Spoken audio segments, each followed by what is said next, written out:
कहानी शुरू होती है 2000 के दशक के आखिरी सालों में, जब एक लेखक और पूर्व पुलिस अधिकारी डेविड पॉलिडिस छुट्टियों में एक नेशनल पार्क में घूमने गए थे।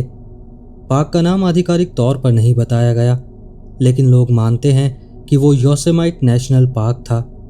उन्होंने बताया कि वहीं उनकी बातचीत 2 ऑफ ड्यूटी पार्क रेंजर्स से हुई और उसी बातचीत में उन रेंजर्स ने बताया कि उस नेशनल पार्क सिस्टम के अंदर कई अजीब तरह की गुमशुदगियां हुई हैं। डेविड को इसमें दिलचस्पी हुई और उन्होंने सबसे पहले नेशनल पार्क सर्विस को फ्रीडम ऑफ इंफॉर्मेशन एक्ट के तहत एक रिक्वेस्ट भेजी। उन्होंने उन लोगों की लिस्ट मांगी जो सालों से इन पार्कों में गुम हो गए थे। डेविड को पता था कि पार्क सर्विस के पास फेडरल ट्रेनिंग मिली हुई लॉ एनफोर्समेंट ब्रांच है, जिन्हें यूनाइटेड स्टेट्स पार्क रेंजर्स और यूएस पार्क पुलिस कहा जाता है। उनका मानना था कि उनके पास सभी मिसिंग पर्सन्स के रिकॉर्ड होने चाहिए और उन्हें फ्रीडम ऑफ इंफॉर्मेशन एक्ट के तहत उपलब्ध कराना चाहिए। लेकिन हैरानी की बात यह रही कि डेविड से एक पार्क सर्विस के वकील ने पूछताछ शुरू कर दी। उसने सवाल किया कि उन्हें ये लिस्ट क्यों चाहिए। उन्हें कहा गया कि जानकारी तो दे दी जाएगी, लेकिन पहले बताना होगा कि ये चाहिए क्यों। डेविड ने जवाब दिया कि ये रिसर्च के लिए है।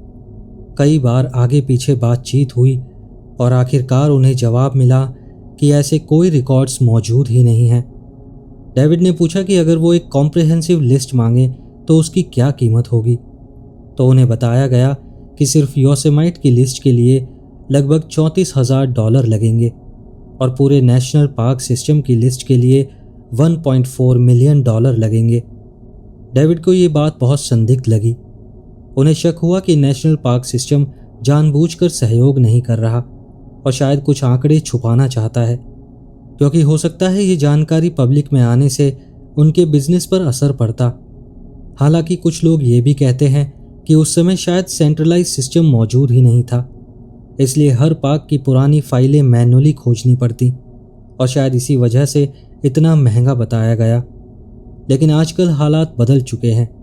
अब नेशनल पार्क सर्विस की एक वेबसाइट है जहां अलग अलग मिसिंग पर्सन केसेस को डिटेल किया गया है। डेविड की शुरुआती कोशिशों के बाद उन्होंने इतने केस इकट्ठा किए कि बाद में 10 से ज़्यादा किताबें और कई फिल्में पब्लिश की, जिनमें नेशनल पार्क्स और कुछ दूसरे देशों से भी मिसिंग पर्सन केस शामिल हैं। डेविड का कहना है कि ये गुमशुदगियां सामान्य लॉजिक से परे हैं और इन पर एक पैटर्न लागू होता है, जिसे उन्होंने मिसिंग 411 प्रोफाइल पॉइंट्स कहा। ये प्रोफाइल पॉइंट समय के साथ बदलते रहे, लेकिन ब्रॉडली इनका मतलब ये है कि ज़्यादातर लोग ग्रामीण या दूर दराज जंगलों में गायब होते हैं। कई बार ये घटनाएं चट्टानी जगहों या पानी के आसपास होती हैं। व्यक्ति अचानक और अजीब तरह से गायब हो जाता है, अक्सर तब जब वो अपने ग्रुप से थोड़ी देर के लिए अलग हुआ हो, और कई बार बाद में वो मीलों दूर पाया जाता है जहां से उसे आखिरी बार देखा गया था। कुछ मामलों में, खासकर छोटे बच्चों के, वो वापस भी आ जाते हैं, लेकिन बहुत कंफ्यूज हालत में, जैसे उन्हें कुछ याद ही नहीं कि वो इतने दिन कहाँ थे। कई बार तो इंसान बिना किसी संघर्ष या जानवर के हमले के निशान के ही गायब हो जाता है। कुछ मौक़ों पर उनका सामान मिल जाता है और सबसे अजीब बात, अक्सर उनके जूते दूर मिलते हैं। ये उन मामलों में भी हुआ है जहां ठंड या हाइपोथर्मिया जैसी कोई बात नहीं थी। सर्च डॉग्स लाए जाते हैं, लेकिन कुत्ते या तो कोई गंध नहीं पकड़ पाते, या अचानक सेंट खो देते हैं, या अजीब तरह से बिहेव करने लगते हैं, जैसे किसी जगह गोल गोल घूमना या अचानक भटक जाना। कई एजेंसियों की बड़ी बड़ी सर्च टीम्स भी अक्सर असफल रहती हैं, और कुछ मौक़ों पर जब कोई व्यक्ति मिलता है तो वो वहीं मिलता है जहां पहले कई बार सर्च की जा चुकी होती है। कई बार मृत मिले लोग किसी इंजरी के बिना पाए जाते हैं। ऐसा कुछ भी नहीं दिखता जिससे लगे कि जानवर का हमला हुआ है या कोई एक्सीडेंट हुआ है। ऐसे और भी प्रोफाइल पॉइंट्स हैं, लेकिन ब्रॉडली ये मिसिंग 411 केसेस का पैटर्न दिखाते हैं। ये केस बहुत पुराने समय से चल रहे हैं और इनमें से कुछ वाकई बहुत अजीब और डरावने हैं।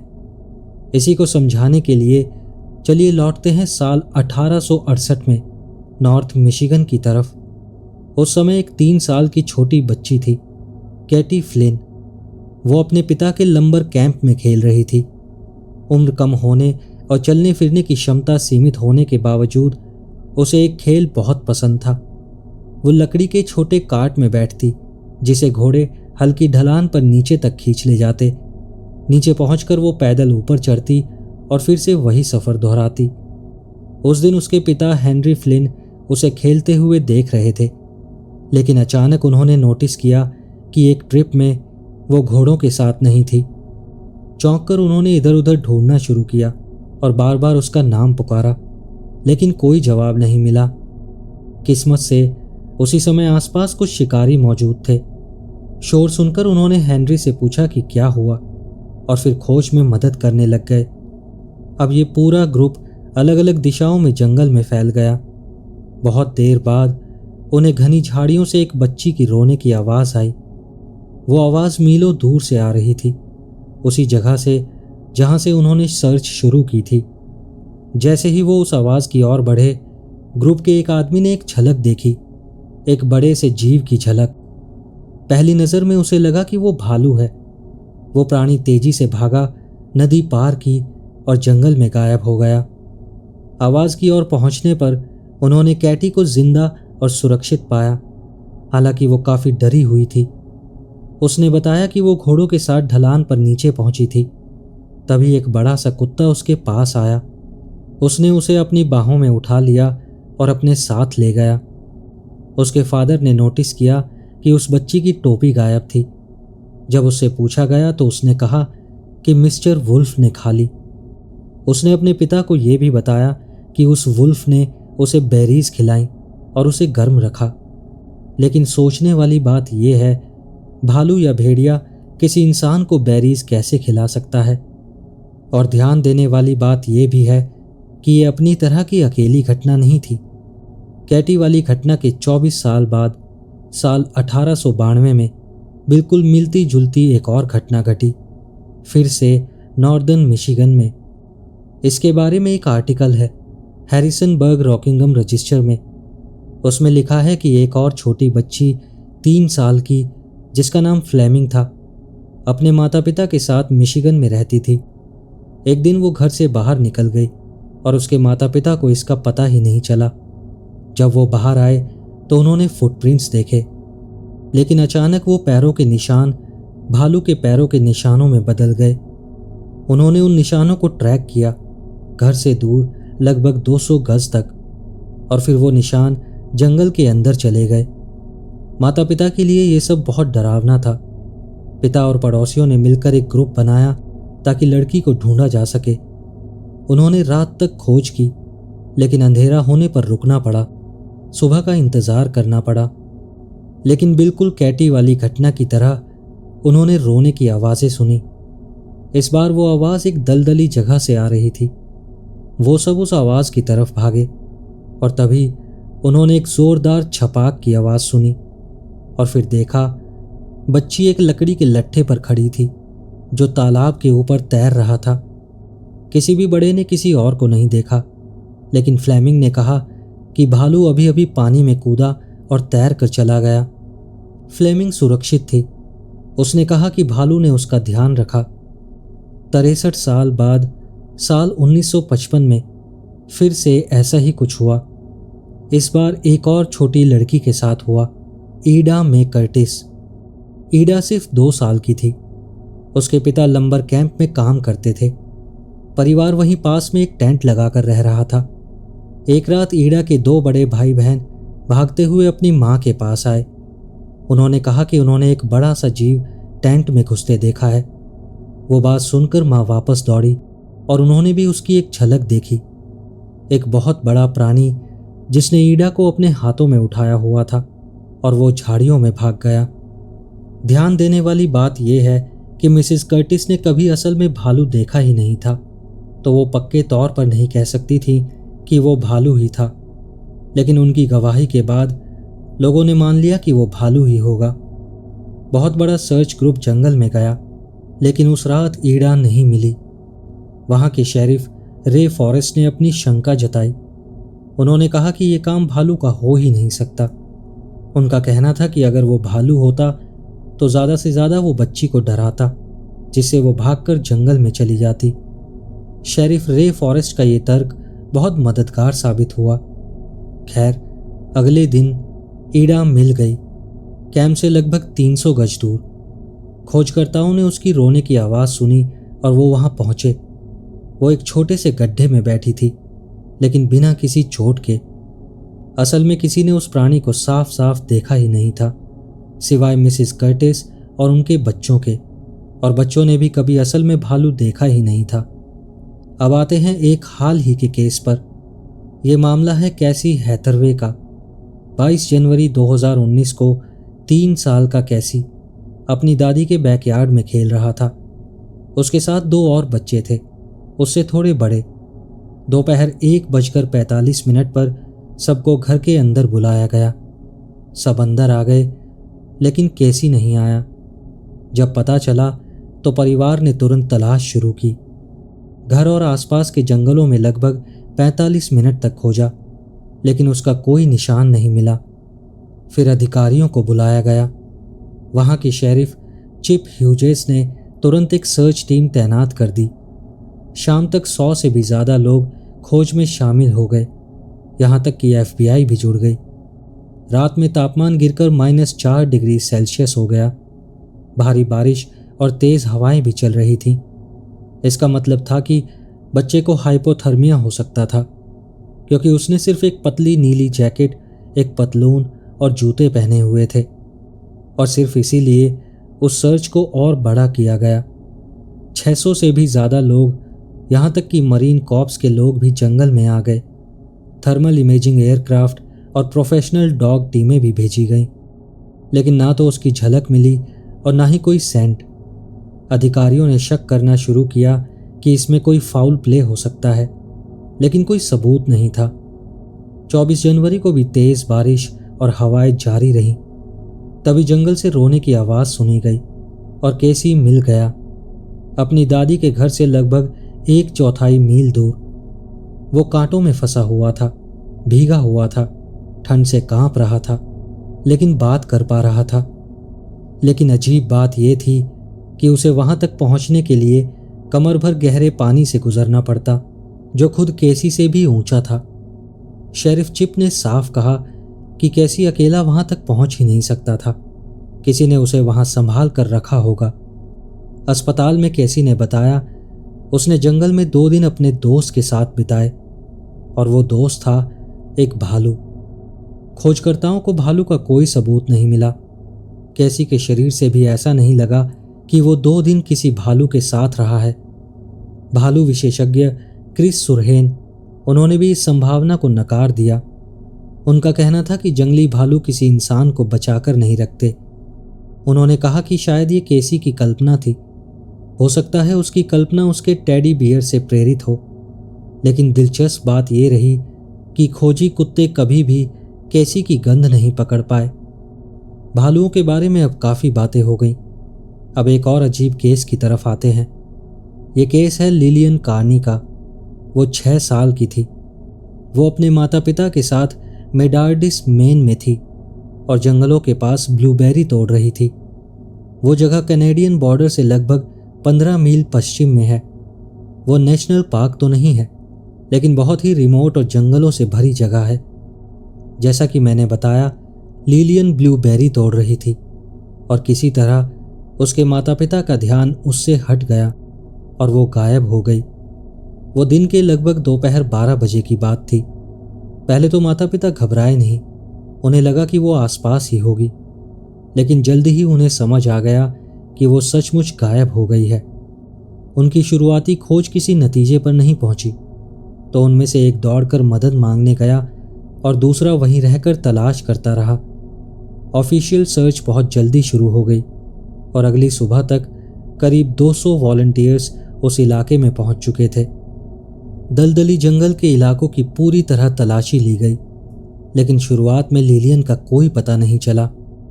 ये सबको और ज़्यादा परेशान करने लगा, क्योंकि आधी रात और उसके साथ आने वाला अंधेरा तेजी से नज़दीक आ रहा था। सटीक समय की जानकारी तो नहीं है, अलग अलग सोर्स थोड़ी अलग अलग बातें बताते हैं, लेकिन माना जाता है कि गुम होने के लगभग 48 से 72 घंटों के बीच लिलियन को एक बी पॉलार्ड नाम के एक खोजी ने ढूंढ निकाला। वो अपने माता पिता और मेडिकल स्टाफ के पास सुरक्षित लौट आई। वापस आने के बाद लिलियन ने अपने गायब रहने के समय की एक अजीब बात बताई। उसने कहा कि जिस पूरे समय वो लापता थी, सूरज लगातार चमक रहा था, जबकि असलियत ये थी कि उसने जंगल में कम से कम एक रात या शायद 2 रातें गुजारी थी। लोगों को ये बात समझ नहीं आई और उन्होंने इसे नज़रअंदाज कर दिया। संभव था कि वो बस कंफ्यूज हो गई थी। ऐसे हालात में, खासकर जब कोई बच्चा बिना किसी तैयारी के इस तरह की टेंशन और डर झेलता है, तो आसानी से डिसोरिएंट हो सकता है और उसका दिमाग साफ साफ सोचने की हालत में नहीं रहता। कुछ लोगों का ये भी कहना था कि शायद वो किसी आर्टिफिशियल रोशनी के बारे में बात कर रही थी, लेकिन उस जमाने में ऐसे इलाकों में ऐसी लाइट्स का मिलना नामुमकिन था। उस इलाके में सिर्फ बेरीज तोड़ने वाले लोग ही जाते थे और कोई नहीं। फिर भी लिलियन की ये बात अजीब थी और सुनने वालों को थोड़ा डर भी लगा, क्योंकि ये समझना मुश्किल था कि वो किस रोशनी की बात कर रही थी।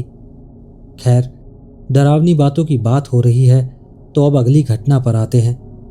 ये किस्सा एक लड़के का है जिसका असली नाम कभी पब्लिक नहीं हुआ। उसे सिर्फ जॉन डो 3 के नाम से जाना जाता है।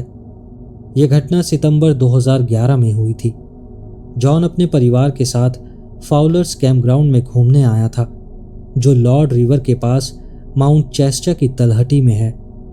शाम करीब 6:30 बजे परिवार को एहसास हुआ कि जॉन कहीं नजर नहीं आ रहा। उन्होंने तुरंत उसका नाम पुकारते हुए ढूंढना शुरू किया। 1 घंटा बीत गया, लेकिन कोई नतीजा नहीं निकला। फिर माउंट शास्ता न्यूज़ के मुताबिक इमरजेंसी सर्विसेज को सूचित किया गया। फायर डिपार्टमेंट, पुलिस और लोकल शेरिफ डिपार्टमेंट सब खोज में शामिल हुए। करीब 5 घंटे की तलाश के बाद जॉन मिल गया। असल में शेरिफ का सर्च डॉग उसकी गंध पकड़कर उसे ढूंढने में कामयाब हो गया था। जब जॉन मिला तो वो एक झाड़ी में पड़ा हुआ था और बस आधा होश में था। हालांकि मैं फिर कहूँगा, इतने छोटे बच्चे के लिए यह सब बहुत बड़ा तनाव होता है। वो डर और कन्फ्यूज़न में ज़्यादा छिप गया होगा।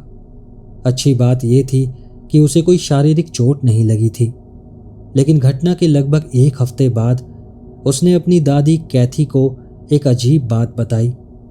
उसने कहा कि जंगल में रहते हुए उसे एक औरत गुफा में ले गई थी और उसने सोचा कि वो औरत उसकी दादी कैथी है।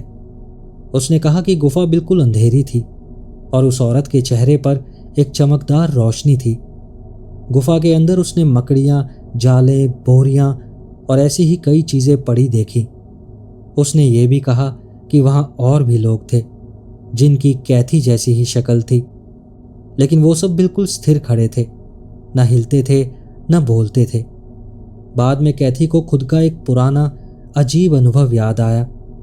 उसी फाउलर्स कैंपग्राउंड में सालों पहले एक बार वो सोते हुए अचानक ज़मीन पर मुंह के बल मिट्टी में जागी थी। उन्हें कुछ याद नहीं था कि वो वहाँ कैसे पहुंची।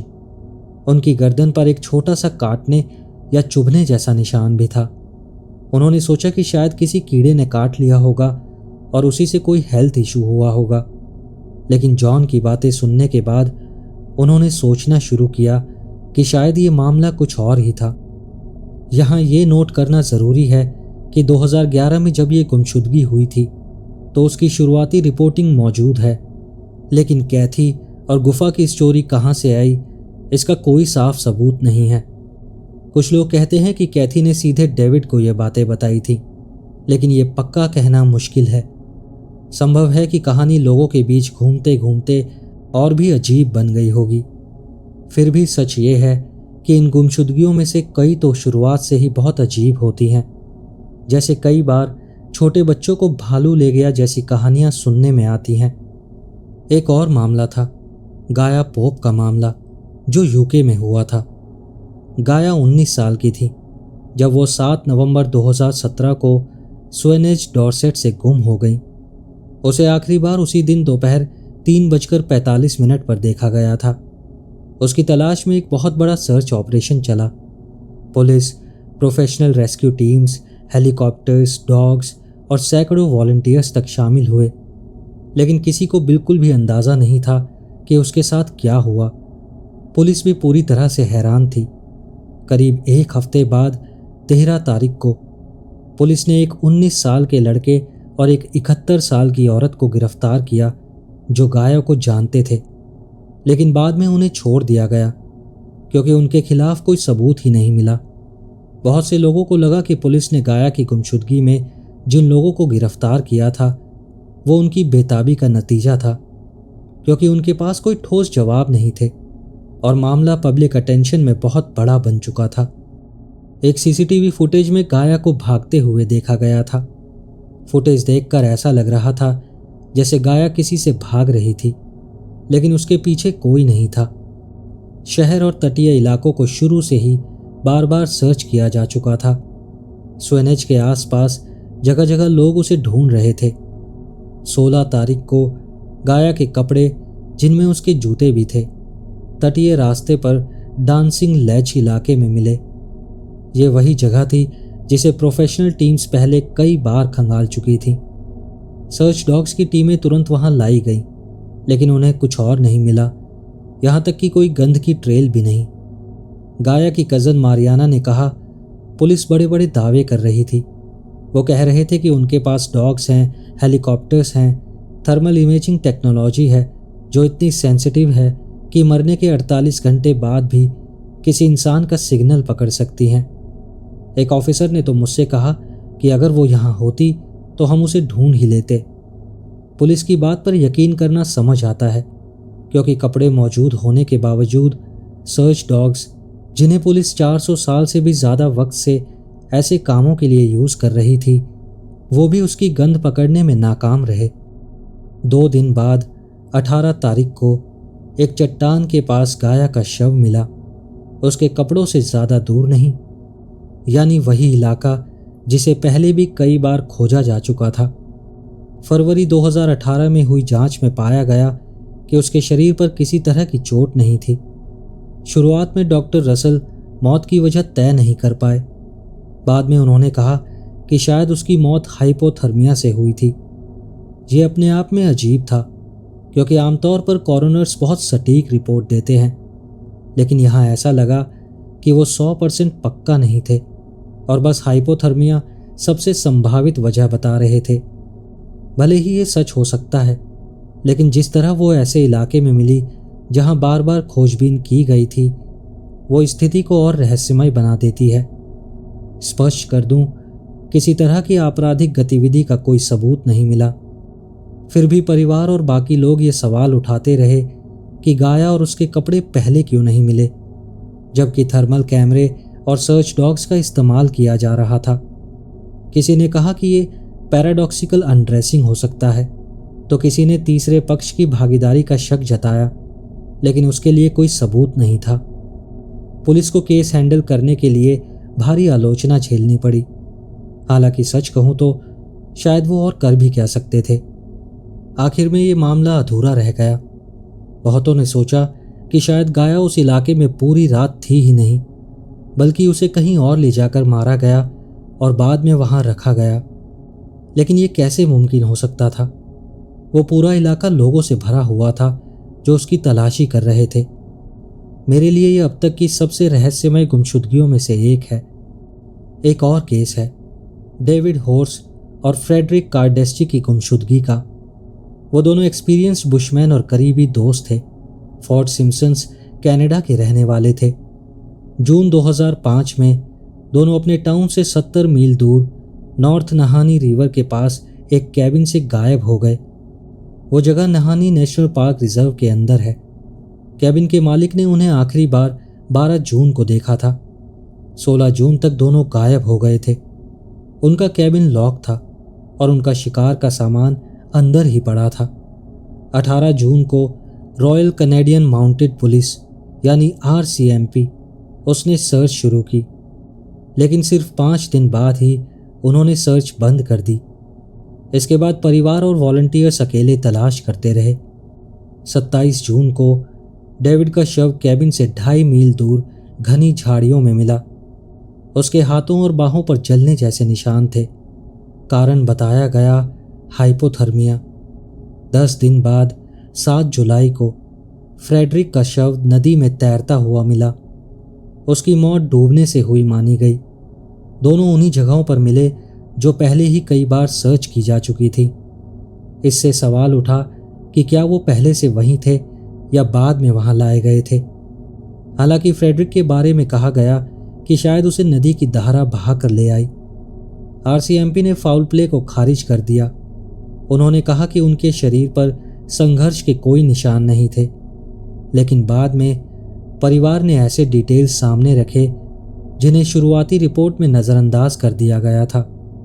परिवार ने कहा कि कैबिन के अंदर उनके हथियार इस्तेमाल हुए थे। दीवारों, दरवाजे, छत और यहाँ तक कि फर्श में भी गोलियों के निशान थे। यानी कैबिन के अंदर अचानक कोई अफरा तफरी मची थी। लेकिन आरसीएमपी के कांस्टेबल ब्रैड पार्कर का बयान था कि वहां किसी भी तरह की गड़बड़ी का कोई सबूत नहीं था, जो परिवार की बातों से बिल्कुल अपोजिट था। कभी ये समझ नहीं आया कि उस कैबिन में हुआ क्या था। क्या वहां कोई तीसरा अनजान शख्स मौजूद था या फिर कोई जानवर, कोई घुसपैठिया जिसने दोनों को घबराहट में बाहर भागने पर मजबूर कर दिया था। डेविड के जलने के निशान बताते हैं कि शायद उसने बाहर आग जलाने की कोशिश की थी, लेकिन फिर उसने अचानक ही वो जगह छोड़ क्यों दी। उन्होंने अपने हथियार भी पीछे क्यों छोड़ दिए। कैबिन का दरवाज़ा लॉक क्यों था। क्या उन्होंने किसी चीज़ को अंदर फंसाने के लिए दरवाज़ा बंद किया था। लेकिन किसी जंगली जानवर के कोई सबूत नहीं मिले थे। पूरा मामला अचानक घबराहट जैसा लगता है, लेकिन असल में उस घबराहट की वजह क्या थी यह आज तक कोई समझ नहीं पाया। किसी दूसरे इंसान से झगड़े या हमले का भी कोई सबूत नहीं मिला। दोनों परिवारों ने 2018 में केस को फिर से खोलने की कोशिश की। उन्होंने कहा कि जांच सही तरीके से नहीं हुई और अब भी बहुत से सवालों के जवाब नहीं मिले हैं, लेकिन उनकी कोशिशों से कोई खास नतीजा नहीं निकला। आखिर उस कैबिन के अंदर और बाहर उनके साथ हुआ क्या था। मैं ये भी बताना चाहता हूँ कि नहानी नेशनल पार्क के बारे में पहले भी कई अजीब घटनाओं का जिक्र हुआ है। अब आखिरी गुमशुदगी के बारे में बताता हूँ। राय सालमन की गुमशुदगी। राय 65 साल के थे और वैनकूवर कनाडा के एक अनुभवी आउटडोर्समैन थे। वो 9 जून 2013 को ब्रिटिश कोलंबिया की फ्रेजर वैली में हैरिसन लेक के एक बहुत सुनसान इलाके में कैंपिंग करते हुए गायब हो गए। कैंपिंग, हंटिंग और फिशिंग में माहिर राय उस जगह को पिछले 20 सालों में 20 से ज़्यादा बार विजिट कर चुके थे। वो वहाँ अक्सर अपनी पत्नी डैनियला के साथ जाते थे। इस बार वो 7 जून को वहाँ पहुँचे थे, गायब होने से 2 दिन पहले, और वो भी अपने 2 कुत्तों एल्मा और बैंडिट के साथ। उनके पास उनका ट्रक, कैंपर, राफ्ट और बहुत सारा सामान भी था। वो 10 जून तक अकेले रुकने वाले थे और फिर अपने दोस्त जॉन माइल्स को पिक करने वाले थे ताकि दोनों मिलकर कुछ पुराने माइंस को एक्सप्लोर कर सकें। लेकिन 9 जून की शाम को कुछ अजीब हुआ। उस रात लोगों ने इलाके में 3 तेज धमाके सुने, मानो किसी ने 3 गोलियां चलाई हों। एक कपल जो जंगल से गुजरती सड़क पर गाड़ी से जा रहे थे, उनकी कार पर भी गोली लगी, उनकी गाड़ी की एक हेडलाइट पर। आरसीएमपी मौके पर पहुंची और वहां उन्हें एक छोड़ा हुआ कैंप मिला जो बाद में राय का निकला। हैरानी की बात यह थी कि उनके कुत्ते कैंपर के अंदर बंद थे और राय का कोई अता पता नहीं था। इसके बाद बड़े स्तर पर सर्च अभियान शुरू हुआ। रेस्क्यू टीम, हेलीकॉप्टर, यहाँ तक कि पूरी तरह आर्म्ड इमरजेंसी रिस्पांस टीम भी शामिल हुई। हालात को देखते हुए शायद ये ज़रूरी था। राय की सारी एक्सपर्टीज़ और गियर मौजूद होने के बावजूद, जिसमें एक मोटर वाला राफ्ट और लाइफ जैकेट भी शामिल था, उनके बारे में कोई ठोस सबूत नहीं मिला। लेकिन सर्च के दौरान कुछ अजीब बातें सामने आईं। सबसे पहले, जैसा बताया गया, राय के कुत्ते कैंपर में बंद थे। ये बहुत असामान्य था क्योंकि वो हमेशा उन्हें साथ रखते थे। उनका सामान कैंप से 400 मीटर दूर एक सुनसान बीच पर मिला, जिसमें कपड़े और खाली कारतूस भी थे। आरसीएमपी का मानना था कि शायद राय घायल हो गए। मदद के लिए गोलियां चलाईं और फिर तैरकर कैंप लौटने की कोशिश की, लेकिन डूब गए। लेकिन झील में की गई गहराई से तलाशी के बाद यहाँ तक कि सबमर्सिबल तक इस्तेमाल हुए, लेकिन उनका शव कहीं नहीं मिला।